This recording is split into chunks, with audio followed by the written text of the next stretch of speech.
Hey Pop Kids, episode 173 of the Notcast. It is January, I think it's the 5th of January, maybe the 6th of January 2022. This is the year of such well-known films as Mark Hamill's Time Runner and Soylent Green. And so therefore I expect, well, we are kind of living in a kind of like a dystopian science fiction future with a failed insurrection, a pandemic that is still ongoing, and little computers that allow us to talk to anybody anywhere in the universe at any set time. So yes, we are living in the future. Just doesn't feel like it. I was hoping that living through history would be a little less eventful, but clearly nature had alternative plans. I've been off for Christmas. Today I think is the 6th of January 2022.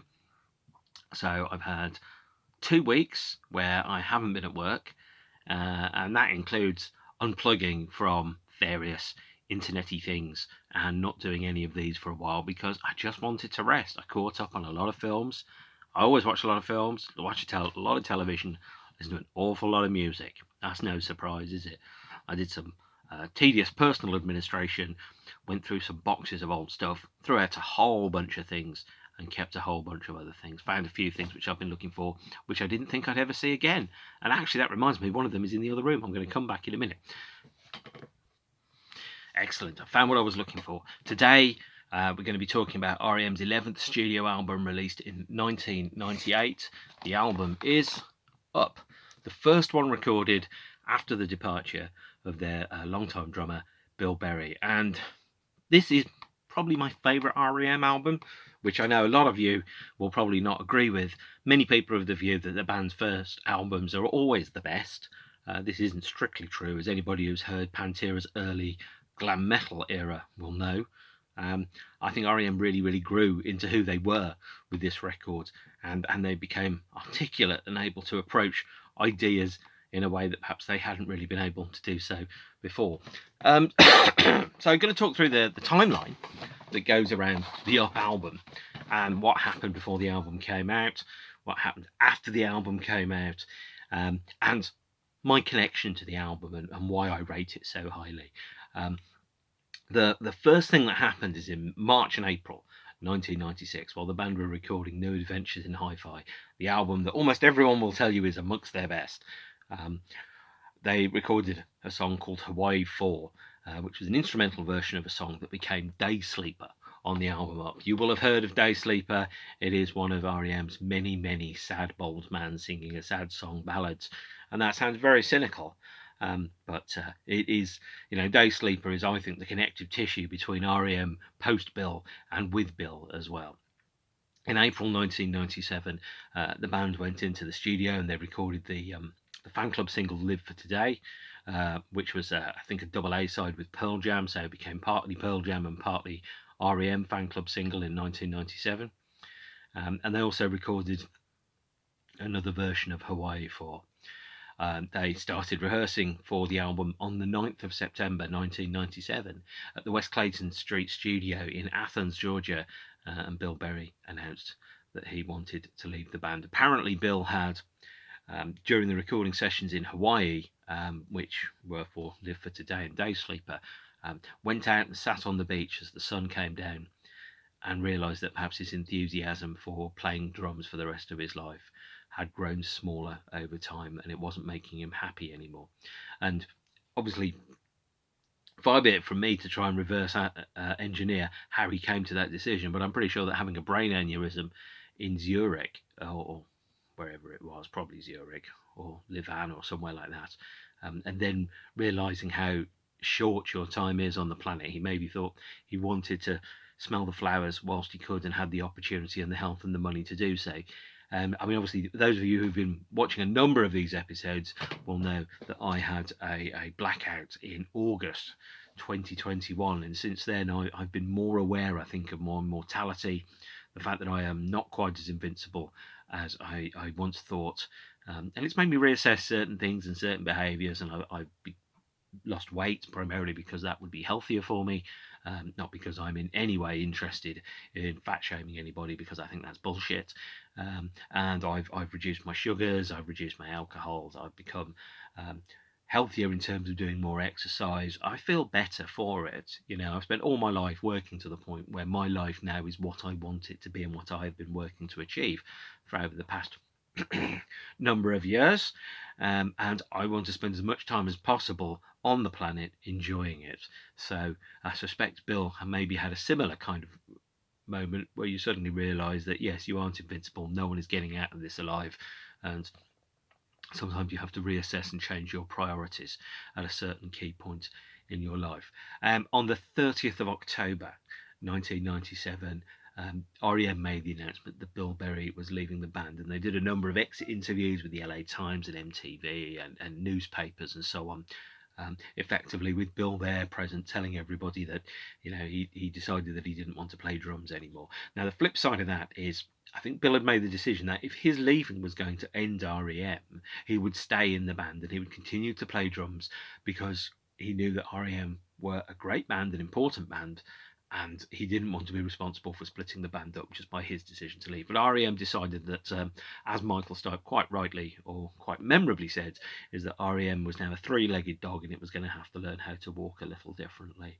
And so therefore, the band brought in a couple of members that had been playing with them on stage. Scott McCoy, I think, had become part of the R.E.M.'s recording and touring outfit, although he wasn't officially a member of the group. They also brought in another drummer. His name is Joe Waronker, which I've never actually pronounced before. And as I understand it, Joe Waronker was the son of one of the heads of Warner Brothers Records. And it would be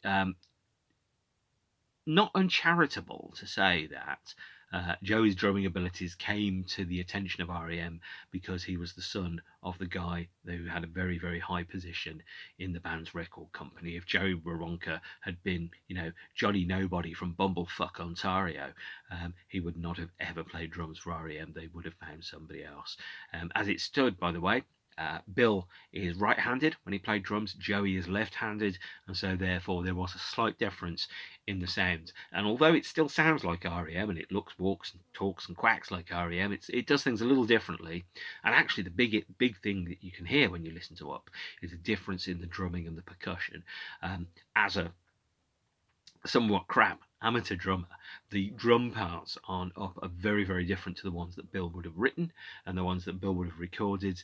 Some of them are very clearly with drum machines that are very basic and very rigid in their performance, and they don't have any flourishes or any fills or any character in it. The ones with live drums on, sometimes it feels a little stilted, like the drummer is playing in a different room, primarily because the drummer will have only just started playing with R.E.M. and hasn't got that 20 years of experience playing drums with them, where he can so effortlessly fill into the pocket, having to think about it.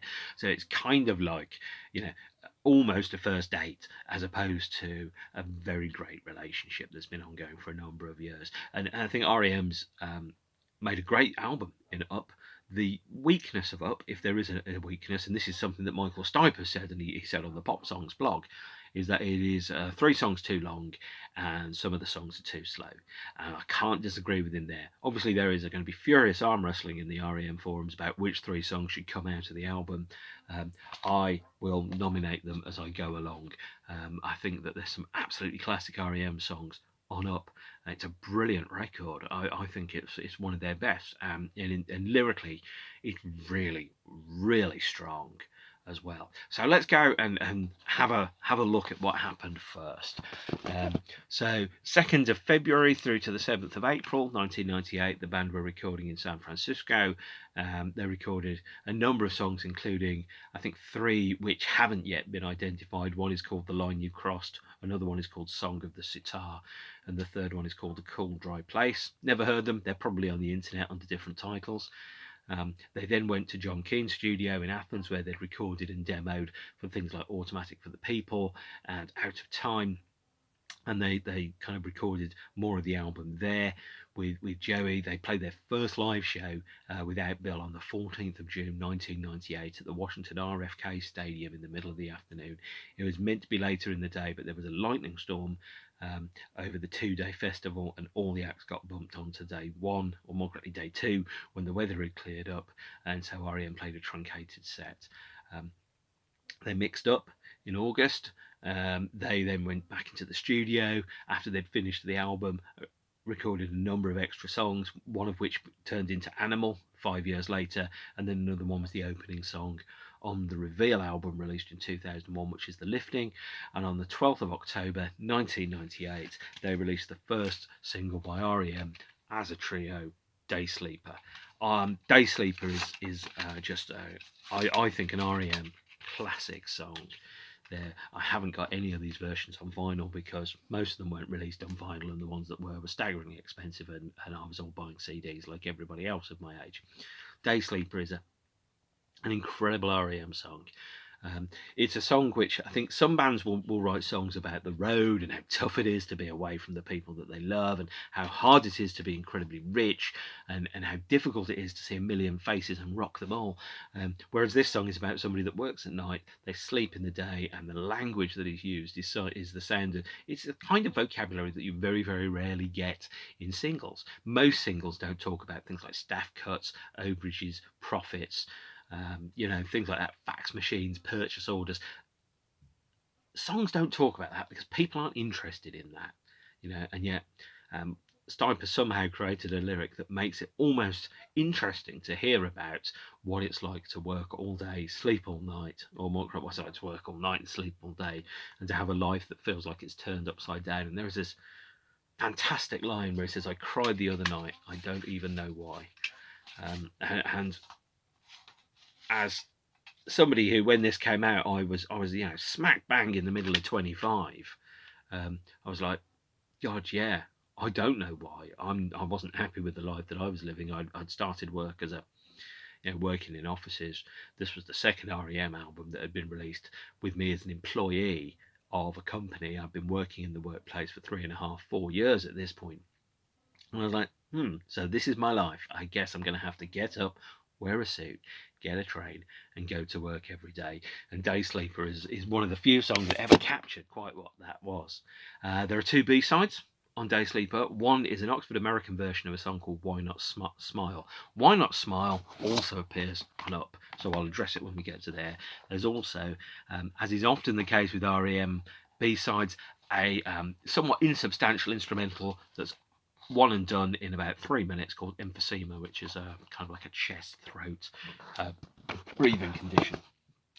For this album, R.E.M. released a series of 3-inch mini CDs in what they called snapbacks.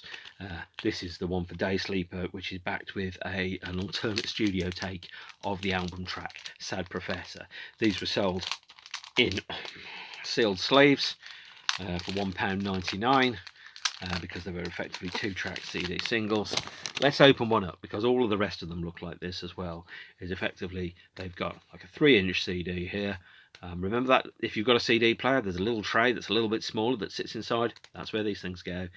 And then there's some text here, which is ostensibly in Japanese. Presumably, this was a UK pressing of a CD single that could also be sold in Japan, because they love their formats over there. And you could, in theory, snap this off and then cut that down, and you've got a 3-inch CD single. Although quite why you do that, I genuinely, I don't know. It's a bizarre thing. And they did singles for these, for all of the singles that came from the album. And I can't remember where I've put my little bit of paper here, but there you are. So Daysleeper, 3-inch CD single. You'll be seeing 4 more of these, and then I think this might have been the very last 3-inch CD singles that were ever made, actually, because they were very much a dying format by this point. And on the 22nd, I think, of October, R.E.M. released the 11th album, Up. Here is the deluxe edition packaging version of it from 1998. Some copies of it came in a very lurid bright green plastic wraparound sleeve that you almost had to destroy to open. My copy never came with that, but it really is a triumph of packaging. Effectively, you've got a cardboard box here that tells you what the album is. Some copies of this were signed. Some weren't, by the way. It was all the luck of the draw. And then you had the album itself inside a kind of notepad, which here kind of had parts of Michael Stipe's photography and lyrics for various songs from the album. So there's the typewritten lyric for Hope, track 4. There's the one for Daysleeper. Again, a wonderful use of colours here, and presumably you could put all of these together and create some kind of picture. By the way, here's I think that's probably a eucalyptus or a lotus or something, I don't know. Then we've got the lyrics to Sad Discoverer, which later turned into Sad Professor, I think.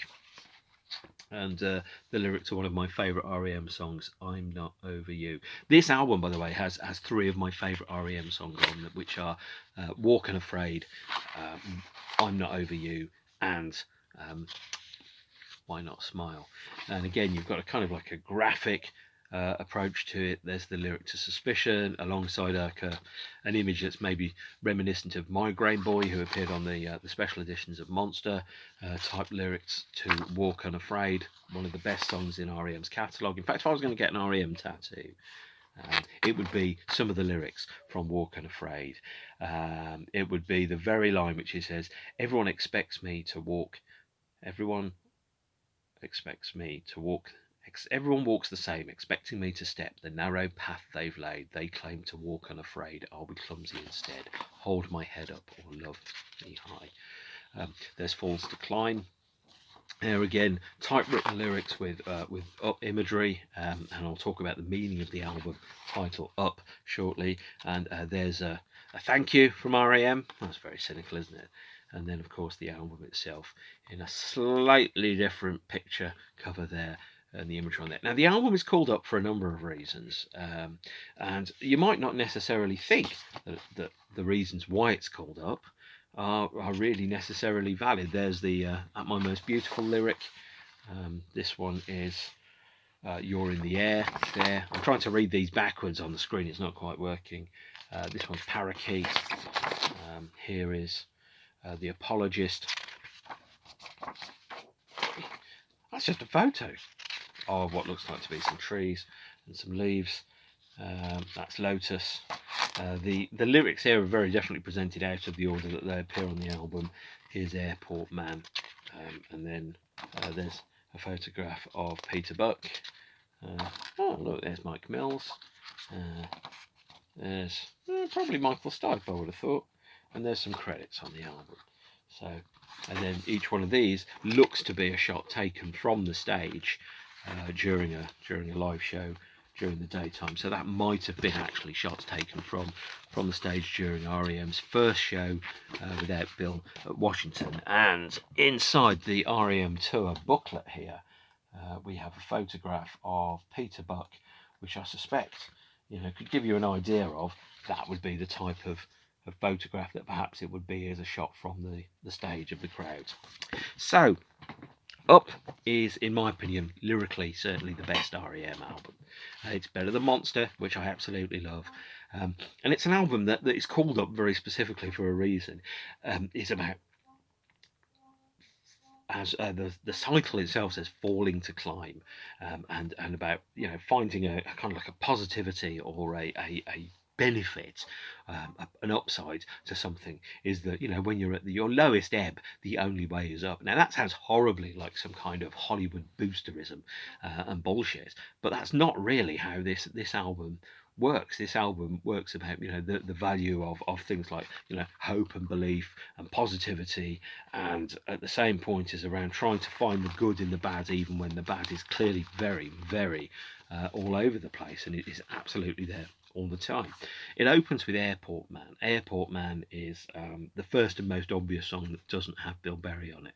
And Airport Man, it's a strange song because the drums very clearly come out of a box, and they're very rigid, they're very static, they don't change as the song kind of ebbs and flows. And what we're finding is there's an R.E.M. template at this point of songs, is that you have a number of circular riffs, almost like a Mobius strip of music, that kind of repeats itself with a variation until it finally exhausts itself and there's no more variations to be played. It's the kind of thing that happens with Binky the Doormat. It also happens with Leave, and it's all over Up. It's very clearly you can listen to it and go, that's an R.E.M. song. I don't quite know how, but that's absolutely how it is. And Airport Man is the first song on the album, and the lyric is about a man in an airport, unsurprisingly.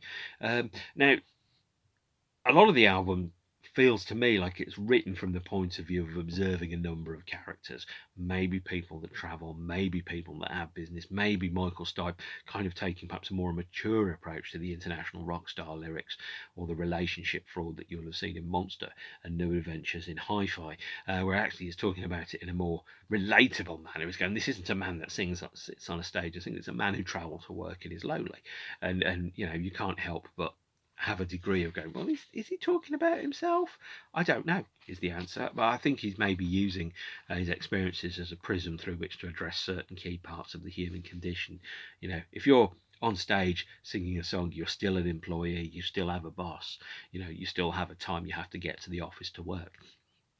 And this kind of really doesn't feel like R.E.M. So you listen to this song and the way that it's constructed, the lyrics, the vocals, the music, it's very much kind of like R.E.M. learning how to be R.E.M. again, and they haven't quite mastered it yet. They've still got a long way to go. I would say by the time that R.E.M. released Reveal with the 1999 tour under their belts, is that they were then able to go, right, we know how to be R.E.M., we know how to make songs, we know how to tour, whereas they're learning here. And you know, for the first few periods until Joey came and played drums, the band were working with drum machines, electronics. They were writing songs on their own. You can hear it in some of the other albums, Around the Sun especially, and parts of Reveal, is that these songs were not ever played by four people in a room together.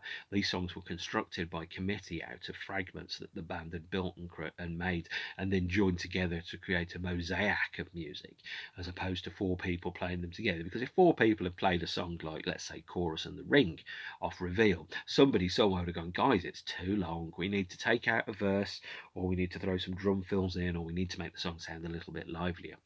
Whereas, you know, it's a thing that a lot of bands happen when they get to this point in their careers, when they've been going for 20 years, is that they forget what it's like to be four dudes in a room making a noise. And sometimes actually the making the music is almost a byproduct of what they do. You know, part of it is managing a business, paying employees, you know, managing merchandise and t-shirt sales and tour plans and airports and things like that, as opposed to being, well, the reason I got into this stuff is so that I wouldn't have to work in an office, I wouldn't have to have a regular day job. It's more like, well, this is actually just a day job where my office happens to be a stage. And you can hear some of that in some of the arrangements that you've got for some of these songs, but more definitely when we get to Reveal and Around the Sun. And Around the Sun, by the way, is the worst R.E.M. album.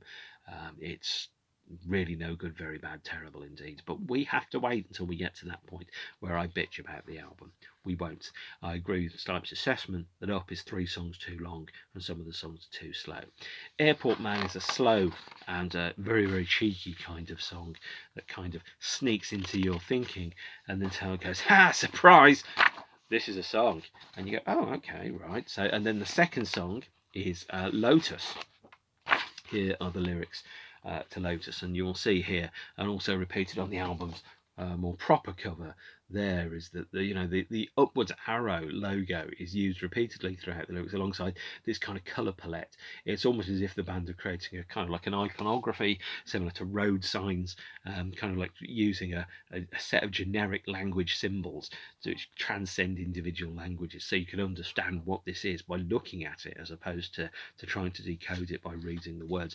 And of course, if you've read some Cyrillic, for example, I can't understand Cyrillic at all. It doesn't look like letters to me, it's symbols, and I know it means something. But what we have here is a universal language with yup. Up. Not yup. Yup's a drink, isn't it? It's a milk thing. Anyway, Lotus was the second single released from the album. Here is the CD single, and here is, again, the 3-inch CD single in a snap pack. Terrible word that is. Lotus was released probably November, December maybe. And the single is backed with a track called Surfing the Ganges, which is 2 minutes 25 seconds of absolutely forgettable nonsense, and a weird mix of Lotus that is just the same performance but arranged in a slightly weird fashion. And on the 3-inch CD single, and here's obviously a picture of something that looks suspiciously like a Lotus. It's backed with Suspicion live in the studio, presumably the same studio sessions that also birthed the version of Sad Professor that's on the other 3-inch CD single of Daysleeper. And Lotus is not a favourite for me. It's the first song that I saw R.E.M play live. It's the first song they played on every show of the Up tour, and I think they played it like 2 or 3 times after that. The studio version of Lotus is a little lumpen. The drums are a little slower. Played on stage, the song's faster, it's livelier, it's got more energy to it, and it's got more vibrancy to it. Whereas a studio version, listening to it, I kind of feel, I know what they're trying to do here. They're trying to create an R.E.M hit single, and it's not quite working. It feels a little fake. Now, a little stilted, a little bit like when Def Leppard released a single that clearly sounds exactly like a single from 30 years ago, but not quite as good. Kind of like, lager still tastes fantastic, but when you've had 30 pints of it, you're like, oh, I never want to do this again. And maybe Lotus feels a little bit like R.E.M, trying a little bit too hard to do something that sounds like R.E.M, which is why it was chosen as the second single. Lots of bands chose the first single from the album because they knew they'd get radio play, they knew they'd get promotion, they could put out whatever weird stuff they liked for the first single. R.E.M did it with Ebo, The Letter and Drive, whereas they could have the second single to get those people that are, oh, I'm not quite sure, is it, I don't know if I like them, oh, this sounds like R.E.M, I'm going to buy it. That's where Lotus came in. That's where Man on the Moon came in as the second single from Automatic from the People. It's No Good as the second single from Depeche Mode's Ultra. Mint Car from The Cure's Wild Mood Swings was the second single. All the songs that sounded the most like all the previous songs were released as the second single to breathe some life back into the album after the initial first flurry of success, or not, as the case might be. And so Lotus was released as the second single, and it's a good lyric, but it kind of ties into Greek mythology, the lyric about lotus eaters, the idea around some kind of elevation. One of the things around Up, one of the themes that runs through Up is not just about being suffering failure, i.e. fall to climb, diminished, the apologist, but also around kind of like coming to terms with that and moving beyond it. So things like Walk Unafraid, Parakeet, and Lotus as well, which has a lyric around let it rain, save me from myself again, wash away my ugly sins, opposing thumb, dorsal thin. The idea being around evolution, about moving beyond what you were and evolving into something else is there. And I would hesitate to say, but I think the lyrics to the whole of the album Up kind of intimate that Michael Stipe spent some time on the therapist's couch talking about his experiences. Third song on the album is, and this is where the track listing differs on the book than it does from the CD, is Suspicion, of which he has a live in the studio version on this. Suspicion is okay, but it's not brilliant, and Suspicion has a lyric that, to me at least, feels very much like it's built upon a very kind of minimal musical backing. As I've mentioned before, you've got songs like Hope and Airport Man. They're almost sketches of songs. They're almost very, very expensive demos as opposed to the actual song itself. Suspicion has a lyric that, to me, kind of suggests that there's a degree of distrust in that. Around listen to the devils in my ear, tell me what I want to hear. You're so funny, you're so fine that I never had an opportunity to hide. No, I never had a chance. And I'm not quite sure what he's saying, but he's kind of talking about not having a chance. It's kind of like a flip side. So, some of the songs on Monster, some of the songs on New Adventures are very clearly about unrequited love, impossible love, or things like that. But it's not my best. It's not my favourite R.E.M song at all, and neither is track 4. Track 4 is Hope. And Hope, as I've mentioned before, is a song that is probably one of my least favourites on Up.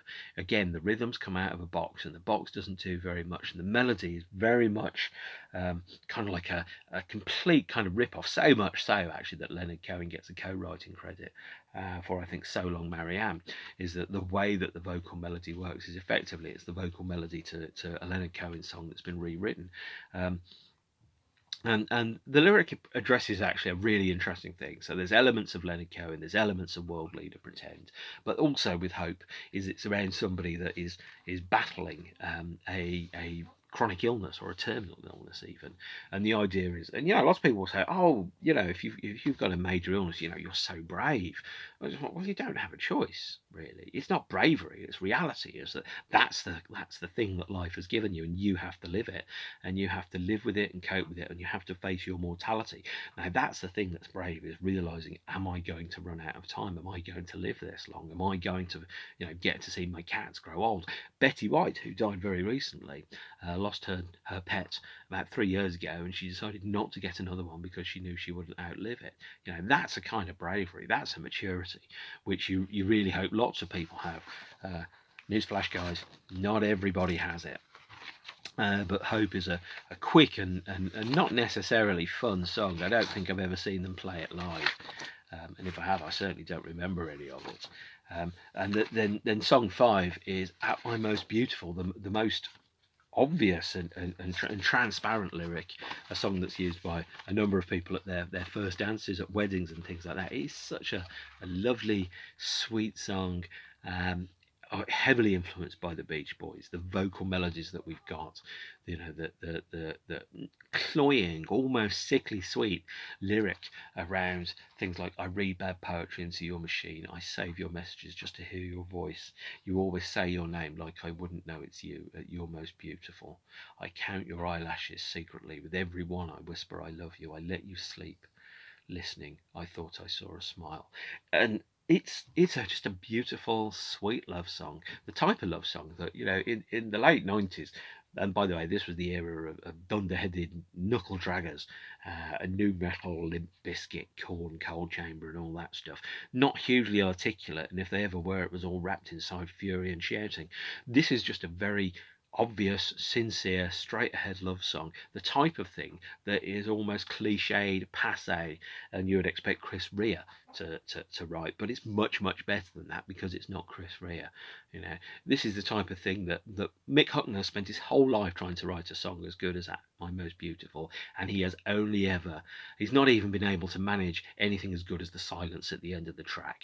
So there you have it. In case you hadn't worked out, I do not like Simply Red. And track 5 on the album, following this, well, track 6 actually, is The Apologist. Again, the studio version of The Apologist is nowhere near as good as the live versions of The Apologist, because the band had played those songs together in a room, and as you can see, there's variations on the kind of like the up imagery of arrows through this. The Apologist is one of the better songs on the album, but the narrator, the person that sings the song, is not likable at all.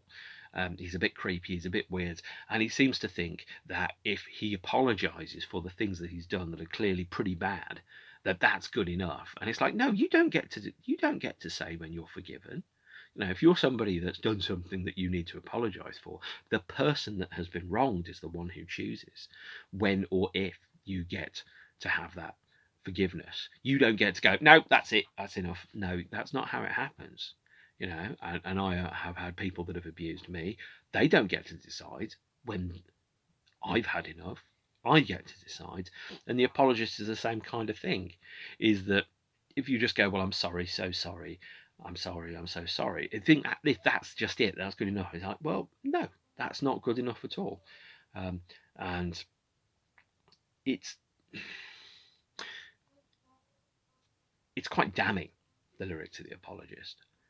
And quite powerful, and at the same point, it's quite pointed as well. It's quite clear about going, look, this is not who you think it was. Stipe's writing about characters and human observation and things like that with this album, and he does a really great job of it. So the next song that we have is the Sad Professor. I don't remember much about it, and I don't remember much around You're in the Air either, actually. And I think I'd probably take You're in the Air and maybe Diminished and maybe Parakeet out of the running order if I had my choice. And then we get to one of my very, very favourite R.E.M. songs of all time, track 9 on the album, Walk Unafraid. This is a pivotal song in R.E.M's catalogue, R.E.M's body of work. There is a before and after Walk Unafraid, and this is the song where Stipe kind of spent the first 10-15 years of his career kind of trying to hide and obscure the meanings, and he's coming right out and he's saying it, and then everything after here is said with a clarity which perhaps nothing really had before. It's a pivotal moment in R.E.M's career. It was a staple of the band's live shows until the very last show in, I think, Mexico in 2008. It's got a lyric around basically going on, this is me, this is who I am, and I have to own that, and I have to be honest about it. And he said, they claim to walk unafraid, but I'll be clumsy instead. He said, no, I will walk unafraid. I am clumsy. This is who I am, and this is me, and I own that. The lyric about long ago I was brought into this life a little lamb, courageous, stumbling, fearless was my middle name, but somewhere there I lost my way. Everyone walks the same, expecting me to step the narrow path they've laid. They claim to walk unafraid. I will be clumsy instead. Hold my love, me or leave me high. And it's a song about going, this is me, this is who I am. It's a song of self-realization, self-actualization. It's bloody important. And a song about going, the things which you've tried to make me be, and the Stipe as a gay man, for example, having the conception that society thought, well, you're going to have to be a straight man, you're going to have 2.4 children, cats, dogs, living together, all that stuff. And going, no, I'm going to be who I am. I can't be anybody but myself, because I have to be true to myself. And as long as who you are isn't, a very bad human being, then generally you're going to be okay in that respect. Walk Unafraid is my favourite R.E.M. song.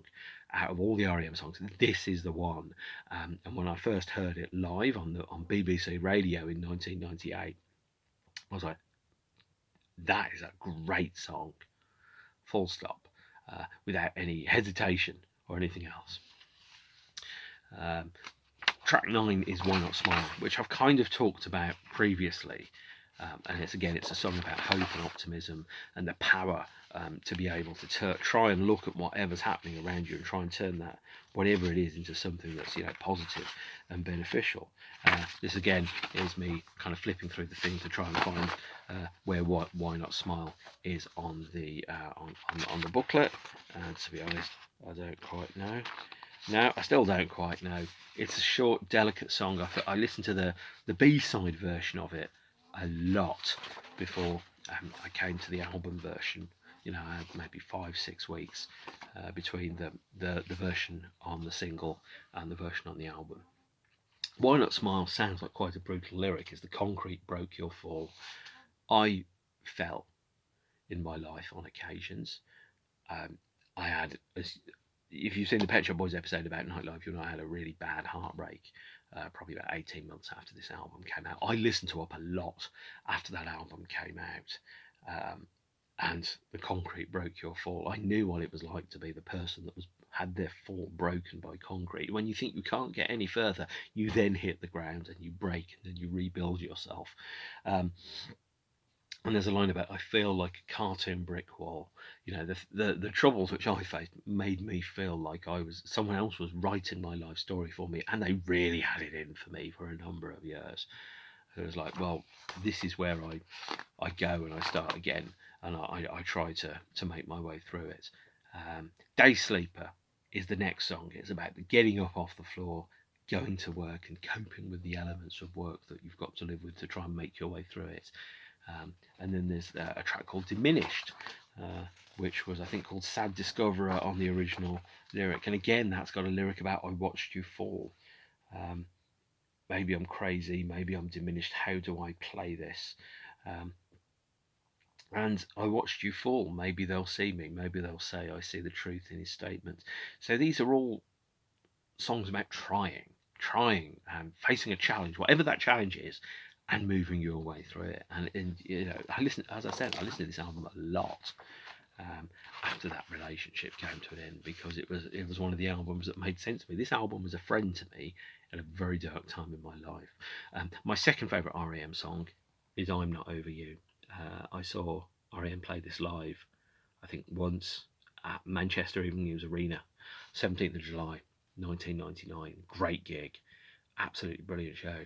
Stipe on the guitar just singing this lyric about I feel great, I lied to save your feelings, truth convened, my head smashed through the ceiling.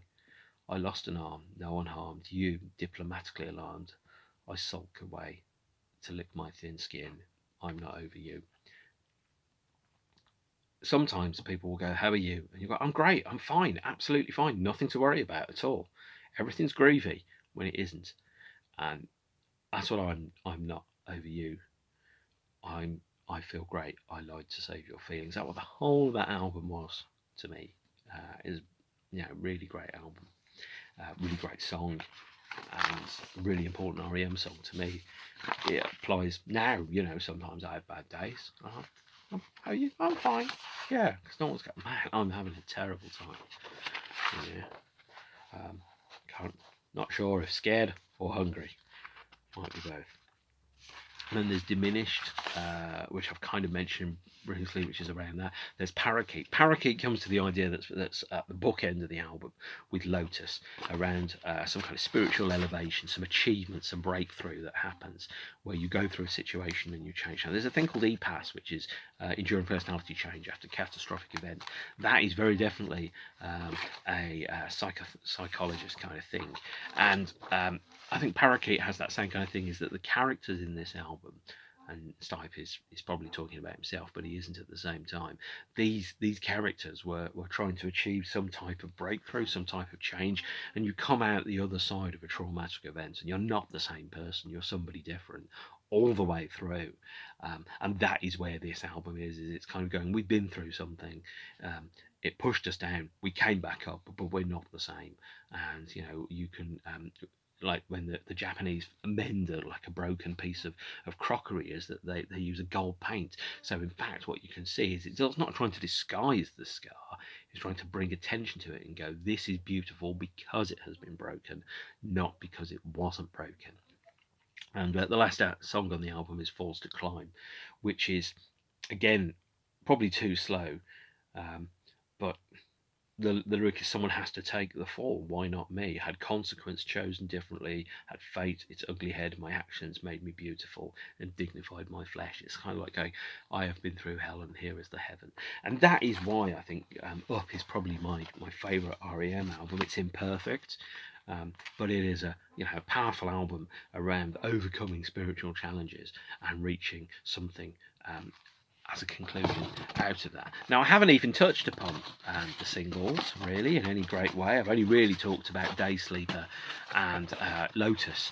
I haven't talked about the third single from the album, which is Suspicion, which is back to the version of Perfect Circle on the 3-inch mini single, and Electrolyte and Man on the Moon live, and the fourth single from the album, which was At My Most Beautiful. Again, released as a standard CD single, back to the cover version of Iggy Pop's The Passenger and Country Feedback, and then also with So Central Rain on there. There are a number of live releases to go through, so I'll very quickly race through those.